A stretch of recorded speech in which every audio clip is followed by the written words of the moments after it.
Hello and welcome to Something Big, brought to you by our friends at Adaptive Fire and Electrical. For all of your fire and electrical needs, talk to Douglas.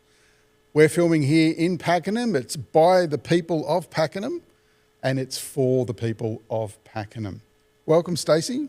Hello, how are we? Very well, thank you. It's been a busy week as usual. Glad to see that you haven't blown away in this week's weather. It's been some interesting weather. We had a big downpour as well the other day. We even had some hail. Yeah, it turned white. Yeah, my husband and I were talking about it and we're just saying, you literally get 4 seasons in a day. You do. That's Melbourne. We're known for that, you know. And out here in Pakenham, you know, we might get an extra 5th season, sort of something that gets made up every now and then. Exactly, but the wind has just been horrendous. Yeah. Horrendous. Yeah, and the hail was certainly an interesting surprise. It cast my mind back to a number of years ago where we literally had a white sheet across Lakeside and everything, like the roads were completely white, completely covered in hail, an inch thick. It looked like it had been snowing. It was you've pretty probably cool. never seen it since. No, I haven't seen it since, no. The climate's warming, so we're never going to see hail again. Wasn't a bad thing then, really. Stacey, we've got a special guest with us this week, Wayne Farnham. Wayne's the Member of Parliament for Narracan, which is just next to Pakenham. In fact, it takes in a lot of the Cardinia Shire, does the electorate of Narracan, and Wayne will be joining us a little bit later, which is exciting. He's got a great background and he's a real, genuine bloke. Love to hear it. Can't wait to see how the interview goes. Yep. So that's coming to you very soon, guys. Otherwise, we've got some events that have been happening as well. And one of the issues I think that's been raised recently, and we were talking about this earlier, is the lights in Lakeside, the street lights. Doesn't sound like a big thing, but it's the community there. They're not happy. Not happy, and I've certainly been contacted by a lot of people about that this week in particular because they've changed one of the lights out the front of the cultural centre. Now, these are the street lights, so they're the big black poles, and they're in the middle of the road and they stretch over and they service both sides of the road there because it's a divided road. Yeah, can our producer pop a little photo up so we can see what that looks like? Thank you so much. He's nodding at us over there. So that everyone can see what we're talking about. And you've got an old-fashioned light, which is still sitting there on one side of the road, and then you've got this new light that's been put up by, we believe, by AusNet, who look after the electrical systems here in Pakenham. But when we say one side of the road, it's one pole, and then it goes over both sides of the road. So right-hand side of the road, just like normal. It's got the heritage kind of character look, and then the other side is like a slim light. It's just a new, ugly, horrible-looking light. Yeah, I'm sure the lights are light at the end of the day, but it does make a very big difference when you're looking at it. Let us know what you think in the comments, but it does make a big difference, and that's one light so far. Well, look, the Lakeside residents groups raised this issue with the Cardinia Shire Council, and whilst it's not necessarily the Shire that looks after these lights, it is AusNet, they're responsible. There's a character that we see throughout Lakeside that's been created by the developer and people that have bought land there and moved in and built houses over the years. They've paid a premium for this aesthetic that you see, this neighbourhood character that's been built. It's not just the lights, it's the way the footpaths are built, you know, a little bit wider and they're exposed aggregate rather than plain old boring concrete. You know, the seats around the parks, and there's a lot more parks in Lakeside than there are otherwise. You know, the seating and the play equipment, they're all a little bit different. I don't want to say better, but they're certainly got a style about them. Not biased at all. Can't see where he lives. Not biased at all, you know. But there's this expectation that character will be retained and maintained by council and by everyone, all of those service providers. It's really disappointing to see that character's starting to erode with something as simple as a light fitting, but what's next? That's right. It's what's next. If they start looking into like the concrete, like you said, not that I ever think they would, or touch wood, but then you wouldn't think they'd change the lights. So you really don't know what they're capable of. But it does start taking away the lakeside charm. You start becoming like any other estate in Pakenham. Yeah, and look, one thing that you'll get to know if you're not familiar with the conversation in Lakeside, and it's a bit of an ongoing joke, how frequently the lake's fountain breaks down. And council's done a good job recently in fixing it back up, and they put in a new one, and then a couple of weeks later it broke again, and they fixed it again. So this is an ongoing issue. But one day we don't want council to give up. We don't want council to say, it's too hard, just let everyone do whatever they want. We don't want that to happen. Yeah. So I think it's something that the community should get involved with if they care about the community that they live in and that they want to retain that aesthetic. Heritage Springs Estate, which is not far away from Lakeside there, a fabulous estate. It's a little bit older than Lakeside. And beautiful houses in there. Some great houses, you know, and some good views too from Heritage Springs. They have, and it's in the name, Heritage Springs was an aesthetic that was created for the estate to look a little bit more different, in keeping with that historical nature of what Pakenham used to be. And you can see it throughout predominantly, I'd say 90% of the builds in there. They all have that heritage feel. You see them when they pop up online. You know they're heritage properties. You know, they definitely have modern twists on them now as they've swapped owners and people are looking at different things. But the aesthetic out the front, the facades, they don't really change. They don't. They look like they're in place as well. And if you were to come along and build a modern home in that estate, it would stand out. Yeah. And not necessarily in a good way. And that's coming from someone that's worked on building design for about 30 years as well. So it's something that's of concern. So if you are concerned about the way your community is changing, let us know. Send us a comment, write us a letter, use some snail mail if you want. But also, you know, get in contact with your residents groups. You know, there's a couple around still, Lakeside Residents Group. There is a Heritage Springs Facebook page which looks after residents' needs as well. And I know there's a number of other groups in Officer in particular, but get in contact with those residents groups. They can advocate on behalf of the community. That's what they're there for. And they can get in contact with council, as Lakeside Residents Group has done, and advocate for the things that you want. So is this something that's concerning you?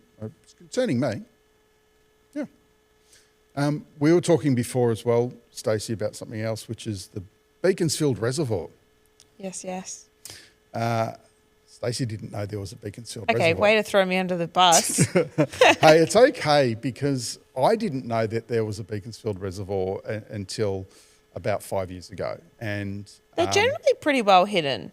This one's very well hidden. Yeah. Yeah. See, that's why I didn't know it. That's why these people won't know it either. Well, when someone first raised it with me, they said, have you heard about the Beaconsfield Reservoir? And I went, you mean the Cardinia Reservoir, which I'm very familiar with. But no, it's a different reservoir. It sits just up the top of Ryan's Road and it's right in Beaconsfield. So it's actually really close to Pakenham and Officer. And Melbourne Water, unfortunately, are draining that reservoir and going to cut down the wall of the reservoir so that it completely reduces the capacity of the dam. Why are they doing that? It's a good question. They've come up with a number of different excuses over the years. Excuses, not reasons? Excuses. I'm going to stick with excuses. I think it's just because they don't want to pay for the maintenance anymore. And they've listed in a number of reports done by professionals a number of different reasons, and they did change every time that they issued it. So earthquake was one.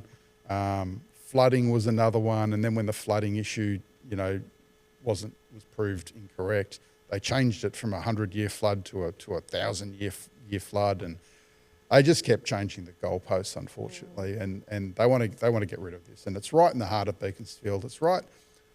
We need more parks. We need more recreational facilities. And this is sitting here. It's got beautiful native bushland and a beautiful big reservoir. That could be open to the public. You could go there, canoe, fish. do bushwalks. But in saying that, most people may not even know about it.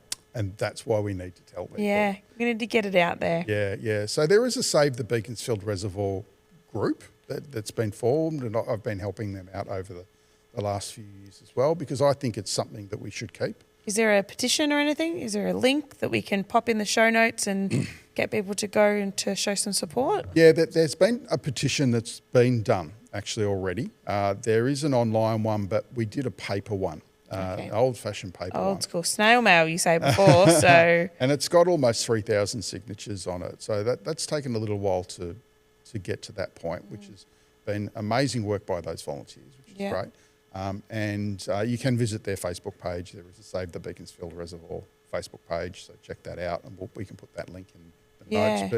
But we'll get a couple of those committee members on to talk about the issues that they're facing there and how their fight with Melbourne Water to keep that beautiful native reserve open for the public. And then hopefully they can give us a little bit more insight about what we can do to potentially save it. Yeah, that'd be really good, wouldn't it? Yeah. So let's now go, Stacey, we'll go to our interview with Wayne Farnham, Member of Parliament, and we'll come back to you after that. Today on Something Big, we're joined by a true Gippsland local and community leader, Wayne Farnham, the member for Narracan.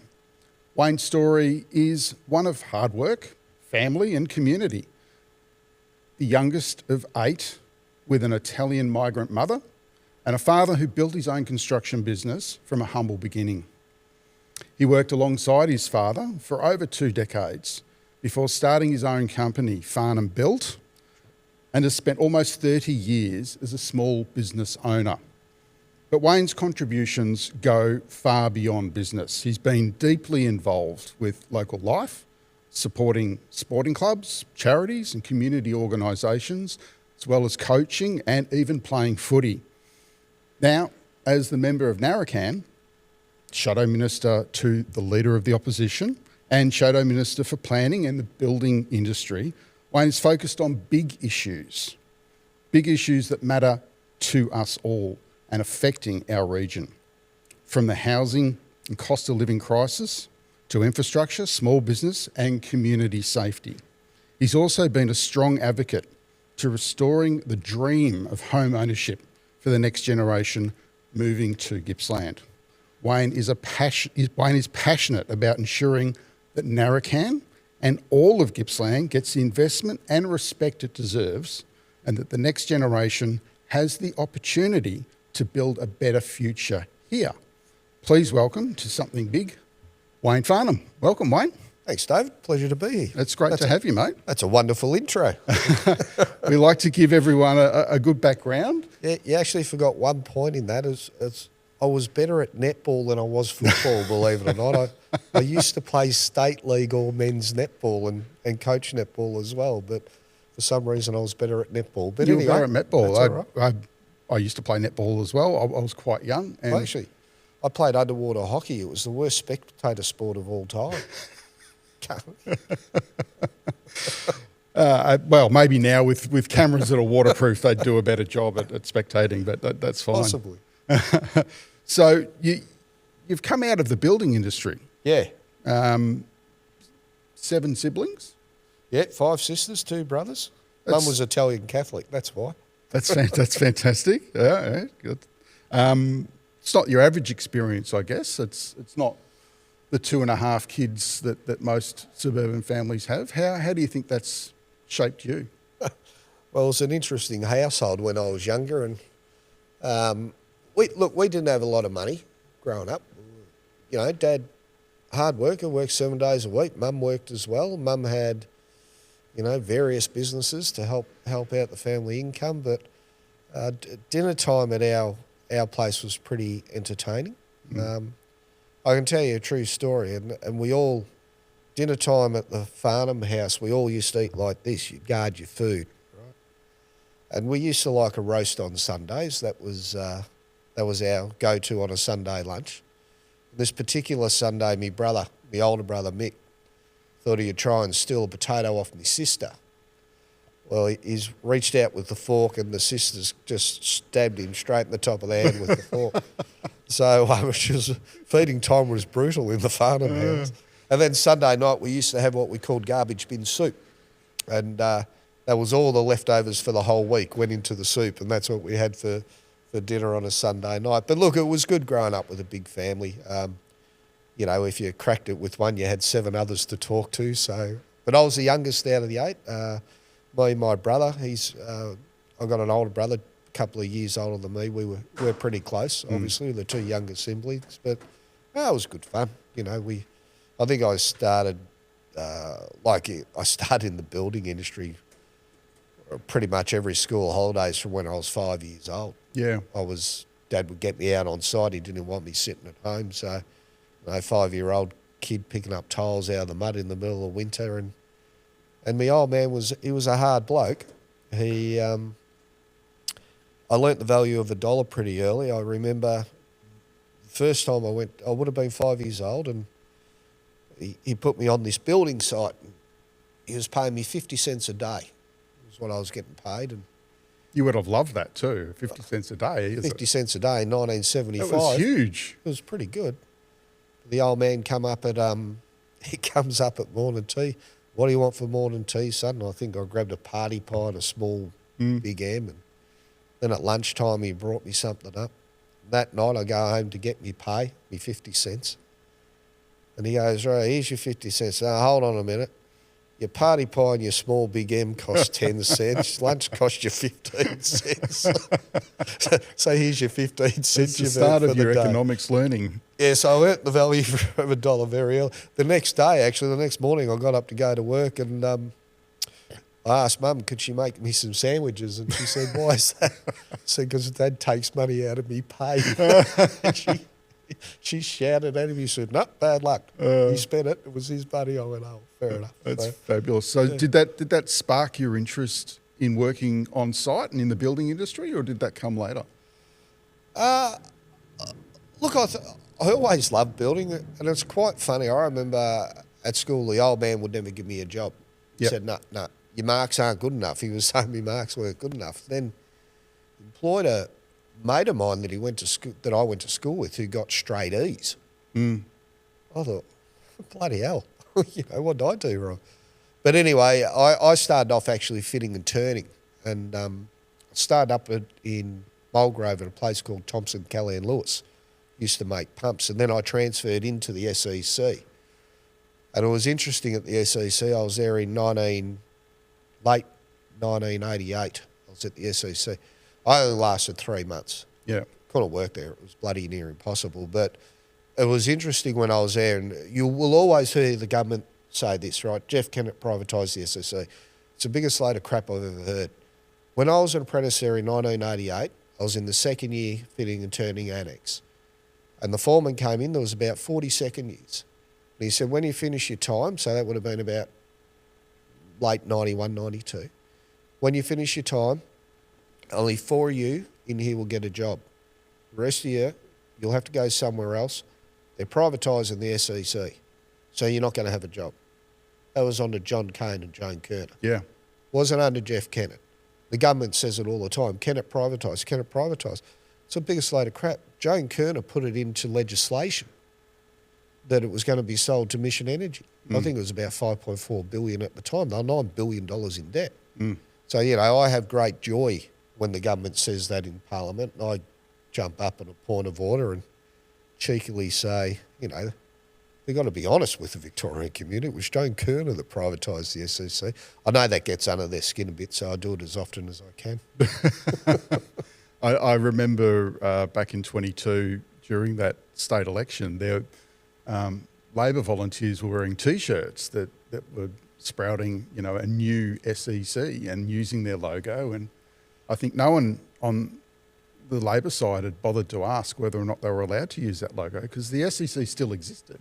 Well, interesting enough about that logo, I think we had the copyright for it, we being the Liberal Party. But a lot of people wouldn't know this. The acronym for the SEC, when I was there, it was slow, easy and comfortable. Okay, but look, you know, the privatisation in the SEC, you know, they were sprouting, it was going to create thousands of jobs in the Latrobe Valley. Well, there's only 4 people employed in Morwell at the SEC. And like, where's the thousands of jobs gone? And even on the energy thing, and I called this out very, very early when they talked about renewable energy, and it's going to create 59,000 jobs, but it's going to be cheaper. And I always pointed out, well, there's about 30,000 people employed in the energy sector at the moment. yeah, So when you're going to have 59,000, nearly double what's employed at the moment, how's it going to bring the price of power down? And I don't think there's anyone in Victoria whose power bills are going down at the moment. certainly not mine. No, not mine either. They could just keep going up. So, yeah, the government's really, they haven't been entirely honest with Victorians on the SEC. And they're closing down coal-fired power stations Yeah, in the valley. Yeah, Yallourn will close in 2028, and I think they've brought forward Loy Yang, not sure if it's A or B, but one of the Loy Yangs. I think that's going to close in about 2035. So that's going to dramatically affect employment.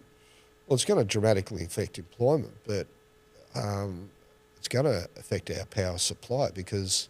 What's replacing the coal? Well, at the moment, nothing. We've said all along that gas should be part of this solution. Yeah. There's a lot of gas out there. The government hasn't been issuing licences for exploration.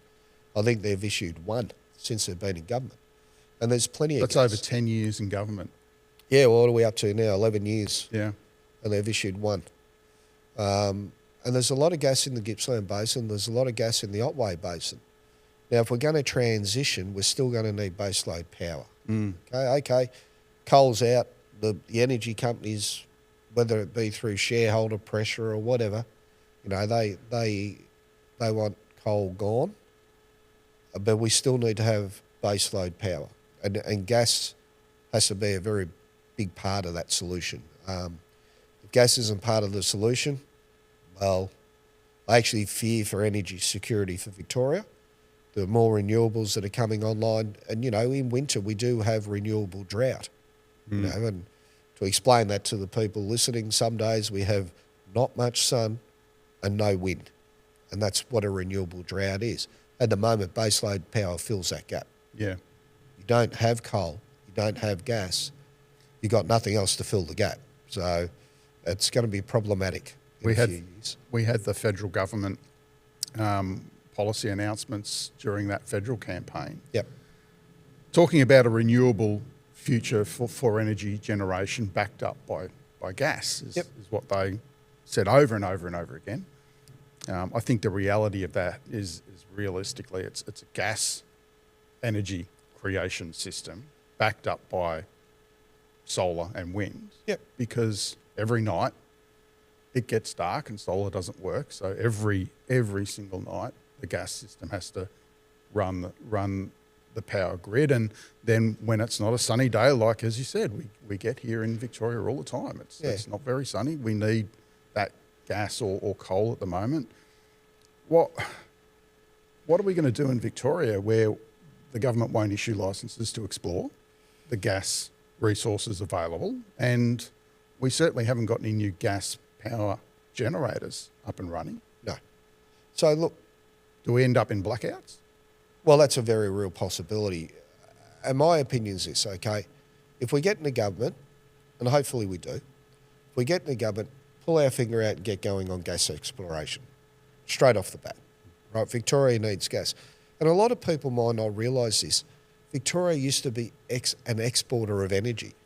Now we're importing energy, right? We're importing gas. We're importing power. How did we get to this? We were self-reliant. Okay, we used to make money off energy. We don't anymore. So look, if we get into government, we will be issuing gas exploration licences and get into the system. But also, as we said prior to the 2022 election, we'll secure domestic supply first. And that's really important. Like, let's look after ourselves. Then if there's spare, sure, sell it. But if we need it, we should put Victorians first and make sure their energy supply is first and foremost. Then if there's an excess in that 12-month period, sure, sell it off if you need to. But I'm a big advocate for securing our own domestic supply first and looking after Victorians first before anyone else. And that's the way we will lead into it. Surely that's a Victorian government should always be putting Victorians first. Oh, well, they say that, but history's proving different at the moment. With the change in the way we're using electricity these days, Yep. houses are changing as well. Yep. We're seeing, unfortunately, the elimination of gas to the home for new permits. Yep. So gas hot water, gas heating, gas cooking, that's simply not going to be available, unfortunately, into the future, and it's now all electric. Well, not under this government. It won't be available. It will under a Liberal National Coalition. Oh, there you go. It will be available. And here's the point. I mean, the government came out really big on this whole, we're going to electrify everyone's homes. We're going to do this. We're going to do that. Now, I argued in Parliament the whole way. As soon as they said this, the average person can't afford to do it. Because if you're going to transition your house from gas to power, it's going to cost you 30 grand. Right? Then you've got to make sure there's enough power supply in the street. So in most streets in Victoria, you only have two-phase power supply. You need three-phase, right? So most streets in Victoria only have two-phase power supply. If you were getting rid of your central heating unit, you got to put in a 4-bedroom home, which most people have. You got to put in about half a dozen split systems. That's a lot of draw on power. It's a lot of money as well. It's a lot of money. Then you got to put in electric hot plates. Then you got to buy new pots and pans because your old gas ones won't be compatible with induction cooktops. Then you're going to change over your gas hot water service. I did the math on it, and on average, it was going to cost about 30 grand, the cheapest you could do. The government never explained that to Victorians, right? They just said, you'll save $1,000 a year on your power bill. Well, that's great, but it's going to take you bloody 30 years to get your money back. Okay, so how much common sense is that? We believe that people should have choice. We believe they should have choice whether they want to be on gas, whether they want to be on power. It's easy to do power at the start, not so easy trying to retrofit it. And the government has now wound it back. I've seen that as well. They said, as soon as all your gas appliances are dead, you're going to have to replace them with electric. Then they said, well, no, not your cooktops. You won't have to do that. And now they're saying, well, no, not your central heating unit. You won't have to do that because that's a big expense. So now it's just hot water. Okay, now solar electric hot water system is going to set you back about $6.5 grand. Yeah. Okay, so the government's actually realised, we kind of stuffed this up, right? We need to wind this back because I think the message was actually getting through to people that this will cost you a bomb and it will take you a minimum 30 years to get your money back on it. So it's a long time. I mean, that's the length of an average home loan. Look, most people aren't in their houses 30 years.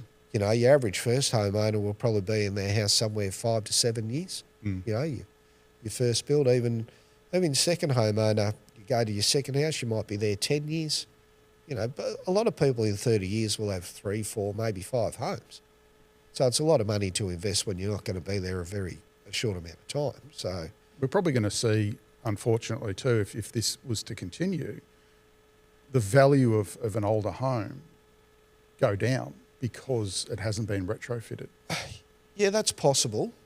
That's possible. I'm not going to be a predictor of housing prices into the future, but you could actually, it's a fair argument to make, well, if that house is on gas and I've got a transition, and they want $650,000 for it, but I know it's going to cost 30 grand to transition, I'm only going to give them 620. It's fair to say if I was buying a property, I'd probably look at that angle to get that house cheaper. Why wouldn't you? The state government, in all their calculations, I think, has probably forgotten as well that the federal government's now got targets for electric cars, which will need to be charged usually, I would say, at home, because we're not going to line up at the very few charging stations that we have. But no, and even that, I had a friend that he bought an EV. I don't know why, but he did. And he lives in Kew, and he got an EV charger, and they had to upgrade his power. Well, the power company came in and said, there's only another 4 houses in this street we can do EV for, because there's not enough power supply in the street. Well, the federal government wants 50% of people to have electric cars. Yeah, well, Anthony Albanese's a knobhead, so we'll move on from that. The change for you going from the building side into Parliament House, it must have been a bit of a shock. Yeah, going from shorts and fluoros into a suit. I tell you what, for me, a suit's about as comfortable as Hessian underwear. It's not comfortable at all. Yeah, it was a big change. I mean, bearing in mind I hadn't been on council, so I hadn't had that, call it transitional experience going into Parliament. I literally went from fluoros to Parliament. I'll be honest with people. I sat there for 4 months scratching my head. I didn't know what the bloody hell was going on there. Motion on this, a motion on that. And I'm thinking, geez, the only motion I move's in the toilet. But now there's a different motion. So it took me a while to catch on. It really did. I had wished I had a law background. Would have been very handy. But once I got the hang of it, you get into the swing of it, and you make all the mistakes, which I did in my first week. I'll never forget my first week was horrific.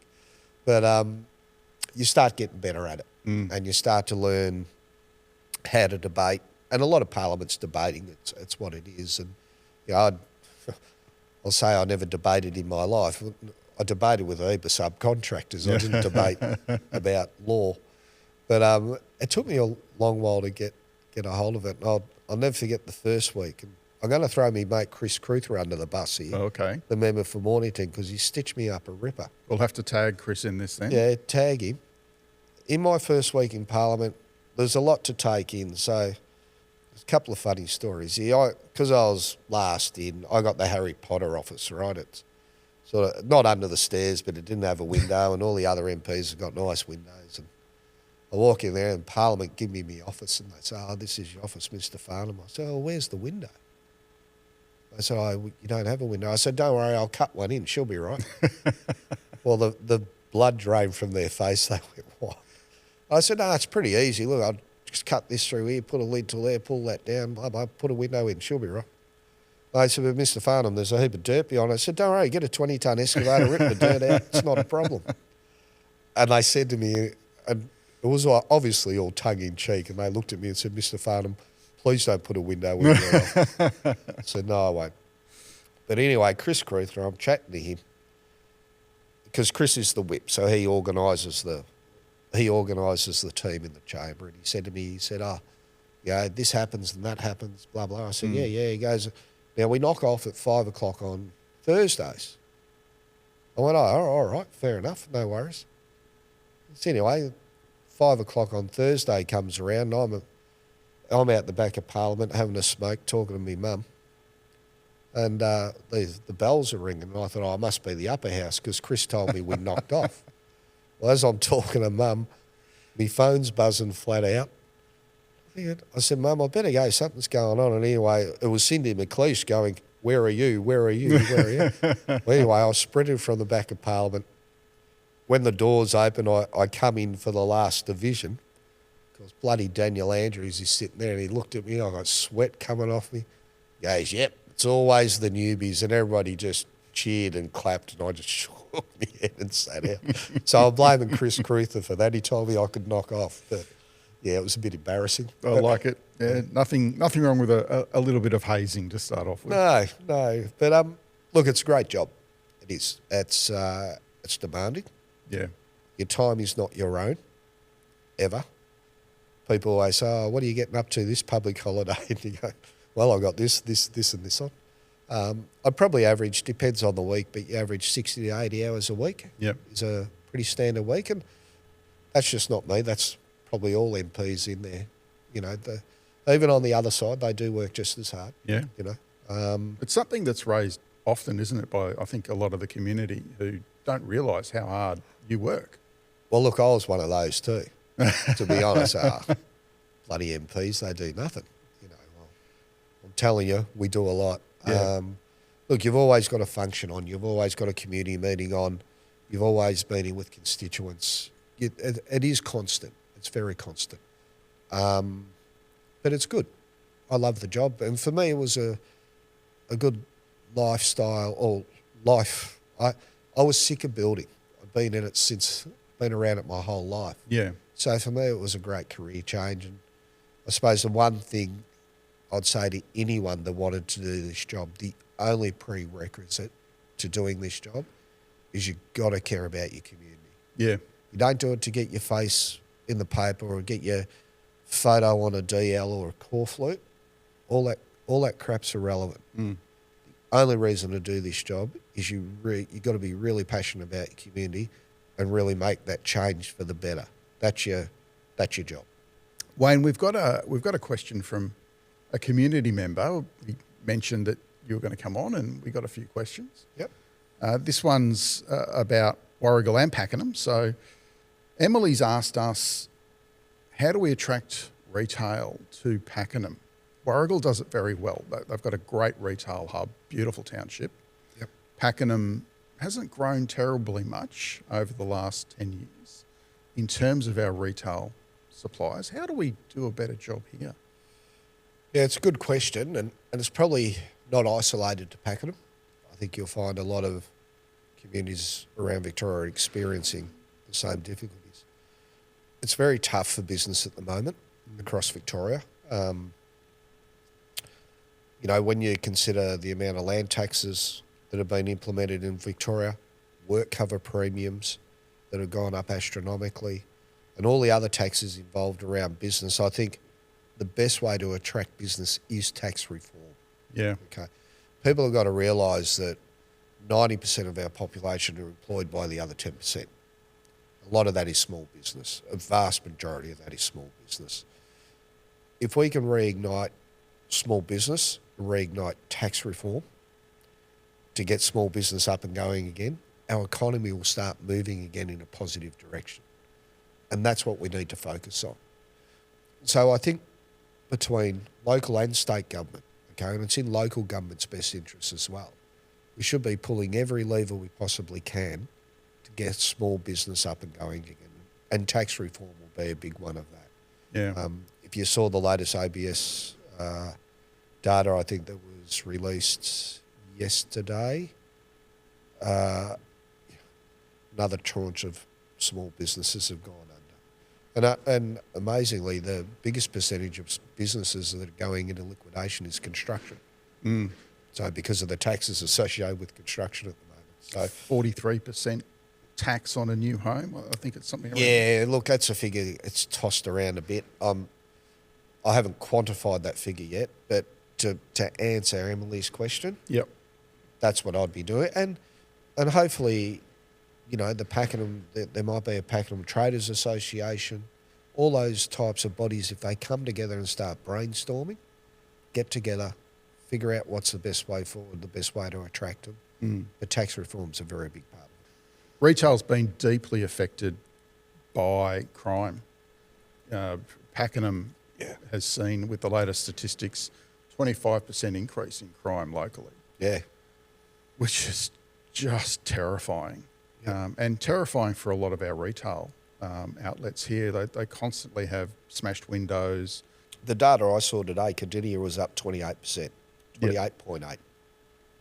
It's a massive increase. The third highest offenders in that statistic I saw were youth aged between 10 and 17. It was the third highest offenders. But they were very close to the top. They weren't that far away. Retail, as I previously stated, is doing it tough. And when you keep getting young offenders walking in, taking goods and just walking out, why would anyone want to run a business? Yeah. Right, the state government has failed on crime. Biggest fail of all time. And people probably have heard us come out and say, break bail, face jail. That's one of our policies. With the leader, Brad Batten, announced a couple of Saturdays ago our whole crime, the way we're going to approach crime. That is some youth prevention programs and things like that around that space. To Jack's Law. Jack's Law. Jack's Law is a good one.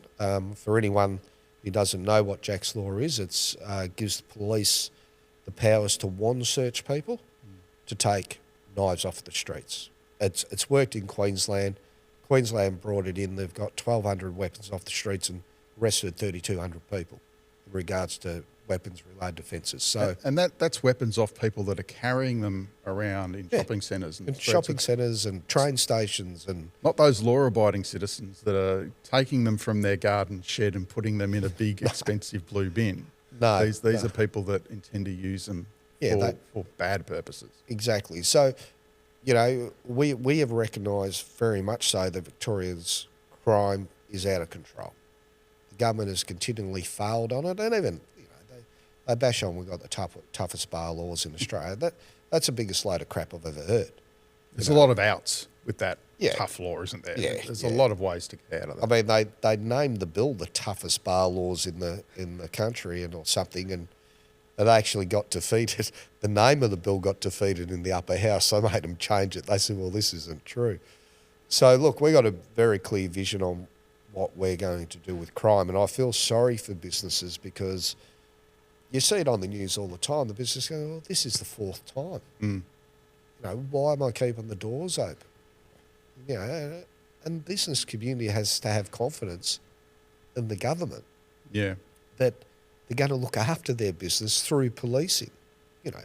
And the community expectation is we should be able to walk the streets and feel safe.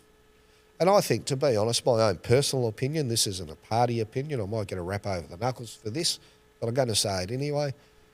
I think there's certain crimes where we should have absolute zero tolerance for. Zero tolerance. Aggravated burglary. Zero tolerance. You know, you're home, you're sitting at home, you know, to quote Kerrigan, your home's your castle. You should be able to feel safe in that space. Your kids should be able to feel safe in that space. You get some turd jumping through your front door with a machete, you know, putting the fear of God into your missus, your kids and everyone else. That, to me, don't worry about break, bail, face jail, just go to jail. Because as far as I'm concerned, that is the most horrendous crime a family could actually go through. We deserve to feel safe in our home, don't we? At the very least. At the very least. Geez, I used to leave your house unlocked all the time. Yeah. I don't now. You know, I've got security doors, I've got locks, I've got everything. Because it's getting out of control. Well, it is out of control. Government's failed on it, but I just think there's certain things where we should take a zero tolerance approach on. Yeah. What do you guys think? Break, bail, face jail? Do you think that's a good policy? Let us know in the comments. Hospitals. Yep. Pakenham is currently getting well, I don't want to call it a hospital, Wayne, because it's not got an emergency department. The state government like to call it a community hospital. So what's that mean? It's going to have some GPs and some imaging services available. I Has it got any theatres? No. It's not, no theatres? It's not a hospital. It's got some day surgery. I don't know about theatres though. So, but we've been waiting for years and years for the construction to start, and it finally has started. Yep. It's not what we want. It's not what we need here. But Gippsland's worse off, aren't they? Well, poor West Gippsland Hospital. Yeah. And I don't know if anyone listening follows me on Facebook or whatever, but I kind of got very frustrated with the Minister for Health when I'd been asking her a question for 12 months that she refused to answer, which was when's the hospital going to start, essentially. And yeah, I exploded one day in the chamber and they booted me out for 90 minutes because I called her pathetic, but she couldn't answer a question. And what really annoys me about the Minister for Health, honestly, she shifted her responsibility sideways. She went, well, I don't want to answer questions on hospital infrastructure now. So that portfolio is now with the Minister for Roads. So we've got a minister that can't fix potholes but's going to build hospitals. So that's another story. But she shifted her responsibility sideways. But when they start a hospital, when they finish a hospital, who's the first one there smiling? The Minister for Health. But as far as West Gippsland goes, and I'll talk about West Gippsland Hospital because it does affect Pakenham. Yes, it does. Very much so.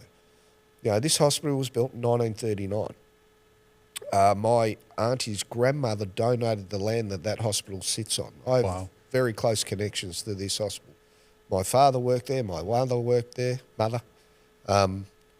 All my family, brothers and sisters were born there. My kids were born there and my parents have died there, right? It's gone full circle. This is without a doubt the greatest need in Victoria, this hospital. Every time they do renovations down there, they've got to shut theatres. You can't have dust getting into theatres. Happens quite often. They can't have any more than 1,000 babies there in the highest growth area in Australia. Not Victoria, Australia. Can do no more than 1,000 babies. This government promised to start in 2023. They haven't even done the early works. So it's pretty piss poor from the government and the way they respond to West Gippsland Hospital. And even the other day, ABC Gippsland asked the Minister now for Health Infrastructure, was there any updates on West Gippsland Hospital? And she said, no, there's no updates. Have they even designed it? If I could get an answer to that question, I would inform the listeners. But they can't even answer that. It takes time to do these works, even before you break ground. Yeah, of course it does. There's an enormous amount of preparation work in designing hospitals. So, you've got to do your design, you've got to do your structural design, you've got to get all your consultants in, you've got to do your nurse call, your gases. There's a lot involved with that. But the government's been there since 2014. This hospital was recommended, new hospital was recommended by the Health Department in 2015. Mm-hmm. They only backed it at the last election, a month out from the election. They didn't even have a candidate at the time. Yeah. I always had in the back of my mind that this was always a half-assed commitment from the government back in 2022, just for the way they went about it. And now they can't answer questions on it. They're good at promising new commitments, but delivering on them. Well, they've just started Melton Hospital. It was meant to start in 2018. It's now 2025. It's 7 years later. They've had, I think, about 3 or 4, openings for that one to start. Yeah, they keep shoveling the dirt. They can't get an excavator on site. They're doing it by hand. But I think, and this isn't just the community of West Gippsland, I think most Victorians feel this way. They just want the government to be a little bit more transparent, a little bit more honest. Would go a long way. If they said to the people of Narracan, you know what, this is what we're up to. We are still designing the hospital. We're still waiting for the engineering to come back. They haven't finished that. Just give them an update. Don't just say, we got no update. Give an update. It's really quite simple. And they could start the early works. They could start getting the water across the site, the sewer up to the site. So give the community a little bit of hope that something's going to happen. But at the moment, no one believes they're going to build it, rightly so, because they're not answering any questions. They're not doing any work. You drive past there, there's cows on the paddock. And I said it in Parliament once, I've never seen a cow wear a surgical mask or perform an operation. They still can't.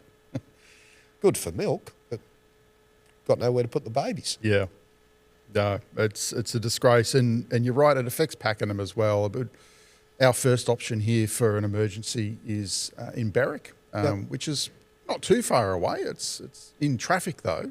Yeah. It's about the same time to get to Warragul. Yeah, well, and Warragul will be closer in the new location. But it does. But, you think of Pakenham, but let's just go down the line a bit. Let's just go Narracan, Tyne Garfield. Okay? If they can't go to Warragul, they've got to come to Pakenham. It puts more pressure on Pakenham, and by the sounds of it, it's a facility that's not going to be up to speed for the population that Pakenham is and Cardinia is. So, those people, if they can't get service at Warragul, they can't come to Pakenham, puts more pressure on Pakenham. So, Exactly. The sooner it's built, the better it will be, not just for West Gippsland, but for Pakenham as well. Yeah. Because it will take the pressure off this health facility. What are the other projects that you think desperately need attention throughout Gippsland? For me, roads certainly failing terribly. I'm sure if I said to everyone, tell Dave where your potholes are, you'll get inundated with calls. Tell us where your potholes are, everyone. Send them in. Your whole tech system will blow up. Look, roads are a massive one. Roads are massive. Basic infrastructure in regional Victoria is lacking. Right across regional Victoria. Housing is one that I'm really passionate about.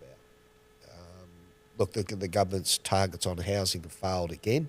Yep. They're 2 years in, they're 46,000 46,000 homes behind after 2 years. They said we're going to build 80,000 a year, and then they went, hold on a minute, might not achieve that. We'll change that. We'll call it 800,000 over 10 years, which still divided by 10, still 80,000 homes a year. So they're 46,000 homes behind after 2 years. But what concerns me even more with housing, and this is what I'm really passionate about, and something I push for all the time, is our younger kids, our Gen Zs and our millennials have nearly given up all hope of owning a home. I was reading an article the other day, 38% of Gen Zs have decided going on a holiday, they'll work a second job to go on a holiday because they actually just think home ownership is totally out of their reach. Yeah. Now that has to change. We've got to give them the same opportunity their grandparents had to get into a home, the baby boomers. Right? Gen Zs hate baby boomers because they go, you guys had all the opportunity and made all the money. They had opportunity. They made money because they were smart, but they had the opportunity. Let's give Gen Zs, millennials, an opportunity to get into a first home or any home, right? And at the moment, I can see my kids are 26 and 28, and they're just throwing their hands in the air. They go, we got no chance. A lot of people in that age bracket, you know, that 25, you would say 18 to 40, right? In that bracket, a lot of them feel the same. And it's, as a Liberal, it's one of our core values is home ownership. And people go, oh, you know, home ownership, this, home ownership, that. The one thing home ownership gives you, the most important thing, is security. Yeah. You're not getting kicked out in 12 months' time because of a nasty landlord. Right? You're not paying off someone else's mortgage. You're paying off your own. That's what, and it gives you wealth. It can give you wealth, and that's what I want for this younger generation. I don't want them to be reliant on government. I want them to make their own way. I want them to make their own money. And home ownership gives them that opportunity. And that's something this government has not done. They have forgotten about home ownership. Daniel Andrews said they would rather rent. What a load of crap. The only reason they're renting is because they can't afford to buy. So let's have a look at the taxes associated with building to bring the prices of homes down, make housing affordable again. And have a real impact on... Have an absolute impact. Yeah. Not this half-assed attempt at what they're doing at the moment. I mean, their own policy says, you know, they're going to do affordable housing to rent. God's sake, give them an opportunity to own a home. It's more security. It's better. That's, I think, what most people ultimately want to do. I mean, even if they think that they can't achieve it at the moment, they want it. To anyone out there listening to this, right, don't worry about having the 4-bedroom mansion. Start off small. Get a 2-bedder if that's all you can afford. That's how my parents started. Oh, God, I started in a 2-bedroom weatherboard thing that cost... I think it was like 52,000 at the time. And I was earning $20 an hour. But houses were cheap. So I actually got that opportunity. Kids nowadays, you can't find a house for 52,000. You know, a really crappy house now is like 450, 500,000. So, you know, they don't have that opportunity even I had. Don't worry about their grandparents. Even I had. Even their parents had. They've lost that opportunity, so we need to find out a way to fix that. Should we look at options for decentralisation? Look, I think decentralisation and centralisation can work hand in hand. Yep. Okay? Now, the government's announced there's 60-odd precincts around Melbourne. Now, I don't live in Melbourne, so maybe my care factor on that is less than those that do, and nor do I want to live in Melbourne. Very happy living in Warragul. But I think decentralisation is very important. The problem with the government's precincts, right, they're saying we're going to put another 800,000 people into the city or whatever they're going to do. The problem with that is where do you put the infrastructure? Where do you put the schools? Where do you put the hospitals? What about the rail connections? They're going, oh, the suburban rail loop will fix that. Nah, wrong, it won't, right?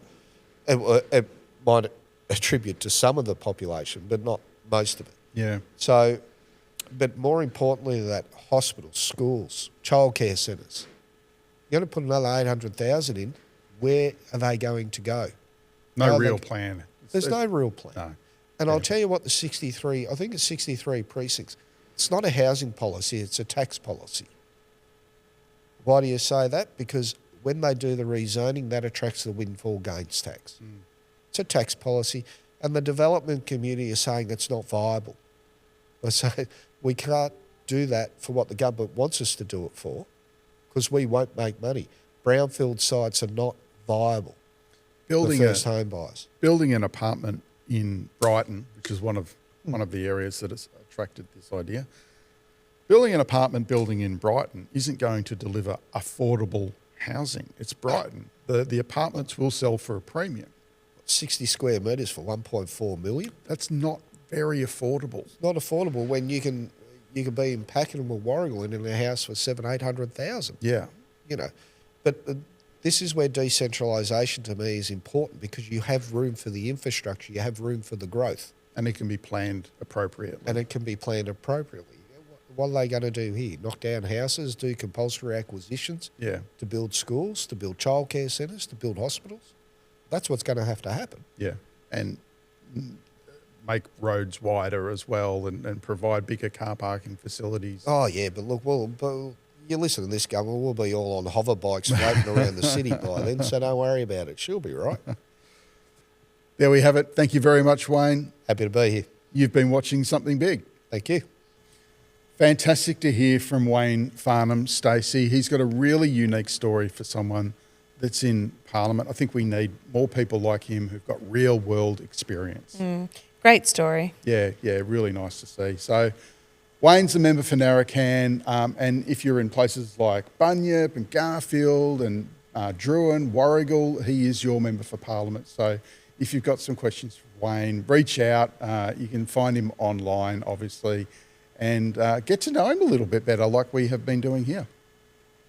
We've got some questions though, Stacey. We've got some listener questions. We do. Which is great. So if you do have questions about anything that's going on in Pakenham or the surrounds, send us a message or put it down in the comments there and we'll do our best to get back to you. We always want to hear from people about the local issues. So what are the locals talking about? Well, we actually had 4 questions come in total. We got 2 answered, as you've just seen, and we've got 2 additional questions here.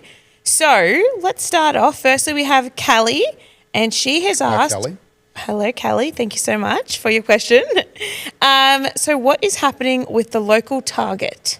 The local Target, the one in... I don't know if you can call it local because I don't think there is a Target. There's no Target there anymore. It's gone. Yeah, Target. The sign is still there.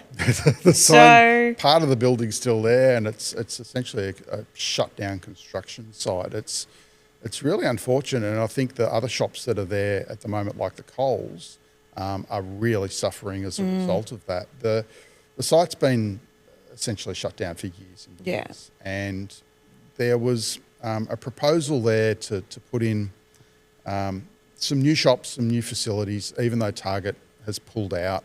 It was going to be a redevelopment done. And then there were issues with the hospital site next door, which is obviously a state government building site.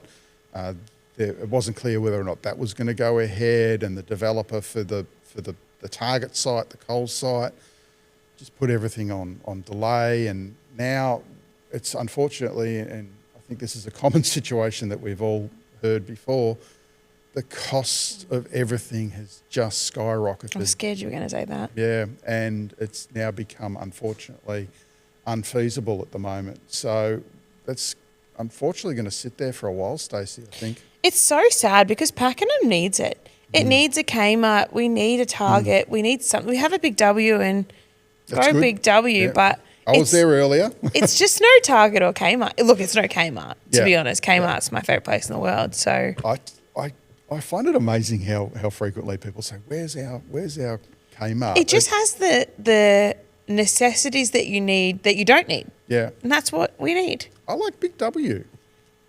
Not a fan. Look, love Big W. It's got some nice little aspects in there. Yeah, but it's just not it. So You're a Kmart girl. I'm a big W. I'm a Target girl. You're a Target. Okay. And then Kmart. What's your preferred department store at home? Let us know. What do we need to get in there? Yeah. Thanks for the question, Kelly. And the next question, second question from Simone. So thank you again for your question. Excellent. Thanks for your input. But Simone has said, is it true that there is a Costco getting built? If so, when and where? And to be honest, I'm quite excited with this one. Costco is coming to Pakenham. Yeah, there's been a lot of talk over the last probably almost 5 years about Costco dipping their toe in the water. Originally, I thought officer. Yeah. But now it's been confirmed Pakenham. Yeah, they wanted to do something in Officer, and I think there was a great opportunity there for Costco because the land was available. I think it was a great location because it was right off Cardinia Road. So really easy access for people and not too far away as well from the Cardinia Road train station too. So it'd be a short bus ride away or even a walk. Yeah. But that fell over and Cardinia Shire Council got behind it. They thought that was a good idea, which was credit to the Cardinia Shire Council for that.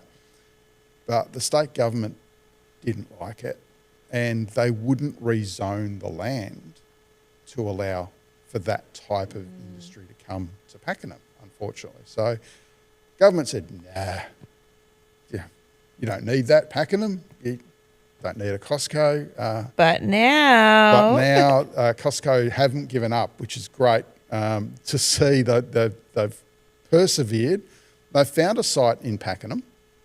They are starting to go through the design process and that'll lead through to a town planning process and eventually, if things go well, a construction process, which doesn't take long for a Costco to get built, actually. They're very good at doing it. They're very quick. Wait, so where's it meant to be going? So it's going, well, everyone's sort of familiar with the growth of Pakenham these days and that industrial sort of growth that we see. So it's just off the side there of the freeway on the Kuirup Pakenham Road. Oh, yeah. So it's going to be nice and easy to get to and big. Of course. And have all of those, regular Costco opportunities for bulk buys and discounts, etc. Yeah. Which I think in this economy is, one, fantastic in itself, but two, the amount of traction that it will bring to Pakenham because I go to Costco and obviously it's a commute to get down there. It's a little day out. We're now getting that in Pakenham. So people from Warragul, Wonthaggi, they're going to be making their way down to Pakenham. Yeah. So it's going to bring so much more traction in, which is essentially, it's going to be fantastic for the area as well. You're right. It's like a tourist attraction. It is. And Costco opened a new store on the other side of town right next to the Western Ring Road, actually, Ballarat Road and Western Ring Road, and near Sunshine. And it's still incredibly busy. It is, you've got a queue to get in there. The car park is overflowing. And it's been open for months and months. It is so popular. It's still busy. Yeah, and so I think it gives a good opportunity for the people of Pakenham, but it will also help hire lots of young kids, put them into employment, which we need much more of out here in Pakenham, and also be able to help some of those businesses in the area which can feed off Costco being there. Absolutely. And we might even get a Costco petrol station. Okay, don't push it. They always do it these They days. do them together. So cheaper petrol. There is a couple of pretty good petrol stations in Pakenham that sell very reasonably priced petrol compared to some of the others. This might help it a little bit more. Yeah, fantastic. Well, watch this space. We'll keep you updated as we get updates. And watch that in future episodes. Yeah, thank you for the question, Simone. That was Thank great. you so much. It's footy season, guys. You might notice there's a couple of footies around and we can't tell you who won because we record this a few days before the grand final. But Geelong and Brisbane Lions fighting it out yesterday. My partner, I think I said last week, my partner follows Geelong. And you're a Hawthorn fan. I'm a Richmond fan. I'll be barracking for Geelong. I'll be backing my partner's team. Yeah, I'll just go for whoever my husband puts a bet on because I'd like to win. But I also know nothing about football. So whatever he puts his bet on. It was amazing to see, last weekend, the biggest crowd, I think, in 20 years for the finals.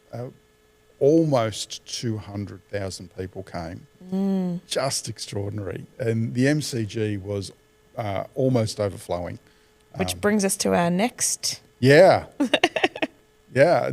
You might have heard the state government talking about building a new or renovating the MCG this week. I hope it's not building a new one. Wow. But they're talking about spending God knows how much money to renovate, expand, I haven't really said what, the MCG. And I think 100,000 is pretty much where its capacity is at the moment, maybe just a smidge under that 100,000. But they're talking about the Great Southern Stand, which I remember being built. I am that old. You're really showing your age. And it took a long time to build it. It's beautifully built and it's sturdy and it's strong, and it's now been named the Shane Warne Stand, which was a beautiful tribute. But it begs the question, why are they wanting to change anything? If there's nothing wrong with it, why wanted to modernise it? For what reason? Yeah, I'm not entirely certain, Stacey. This hasn't been made very clear, I don't think. Maybe you guys have heard something more, but it seems like a lot of money to spend on something which probably doesn't need doing, especially in our economic environment here in Victoria, where we are close to broke, and it's about $20 million a day being spent on paying the interest on the loans that the state has. That's just paying the interest, $20 million a day. So do we have the money to do a big renovation of the beautiful, amazing MCG, or is that something that we can maybe wait to do? I think can it. Yeah. Obviously, from an avid football fan, can it. Get rid of it. It gets used for other stuff. I'm a cricket fan as well, so it's brilliant for the cricket. Oh, I'm not looking forward to cricket season. That on the TV every weekend, not happy. Cricket season starts this week, doesn't it? Because the footy's done. Beautiful. So England's coming to Australia for the Ashes series this season, so I'm excited. I'm so excited to talk about that in future episodes. But coming into our last segment is events in the area. So I am just getting this up here because I don't want to say the wrong information. So bear with me, everybody. Thank you so much. There's a couple of markets that are coming up. There is. So this one in particular, which I definitely will be going to, is on the 5th of October. So it is in Casey Central. So it's not quite Pakenham, but very close to. It's called the Tiny Forest Market. That's cute. It is. It's tiny. So it's in a nice little spot. So I can only already picture it. But there is free entry, amazing, on-site parking, street food, trucks and bars, 90 local market stalls. You've got live acoustic music, kids face painting, food and a playground. It's dog friendly with dogs on leads, please everybody. And BYO camping chair and picnic rug so that you can enjoy the music on the lawn. This sounds like an ideal family event. It sounds amazing. It's not far away. No, it's 17 minutes if I'm taking a pretty good stab at it. I actually don't know that, but I go there often. I think she'd be pretty close, actually, yeah. Yeah. Well, what can I say? I'm a local. But then there was another market coming up on the 4th. On the 4th of October, the Cockatoo Market, which is a regular up there. It is always a good market as well, and it's always nice drive up to Cockatoo. I love it up there. It is a much nicer drive than to Casey Central. It's a relaxing drive as well. You get surrounded by trees. It's a beautiful environment. So check that one out on the 4th of October. And we were talking earlier about Tony Martin, who's one of my old heroes, comedy legends in Melbourne. He's coming to Pakenham as well check that out. It's going to be at the CCC, so check out the Cardinia Cultural Centre website for tickets. Tony Martin has done radio forever, but he built his name along with Rob Stitch and Mick Malloy at the D Generation on the ABC television show, which used to be a sketch comedy. And ABC. Oh, it's going back, but it's comedy gold. It is old though, just like me. So check that out. Tony Martin coming to the CCC, which is another event that you can check out here in Pakenham. Beautiful. Well, guys, that's it for Something Big this week. I just want to say once again a special thank you to Adaptive Fire and Electrical, who have sponsored this episode. And if you need their details, just check out our Facebook or Instagram. We will put their contact details up. Look us up on YouTube, Spotify, Apple Podcasts. Like, share, comment, hit that notification bell, and please give us all the feedback that you had. Stacey, thank you for joining us again. Thank you so much for having me. You've been watching Something Big.